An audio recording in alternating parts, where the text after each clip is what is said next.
Ha scelto la sede mestrina di Veneto Strade, la Commissione Statuto, per una delle tappe decisive verso la redazione della Carta Costituzionale della Regione, quasi ad indicare che siamo sulla buona strada.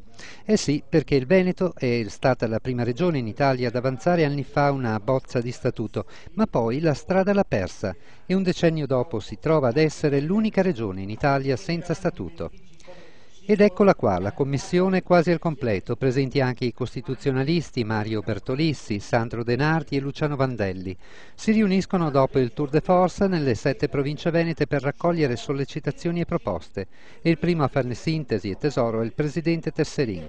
E abbiamo potuto riscontrare che tutti si aspettano che finalmente scriviamo questa carta costituente, ma si aspettano anche che cogliamo questa opportunità per mettere insieme quelle che sono le esigenze di un Veneto che è cambiato all'interno di un mondo che è cambiato, di un'Europa che è cambiata e che ha oggi riscontrato delle condizioni di difficoltà che sta cercando di superarle.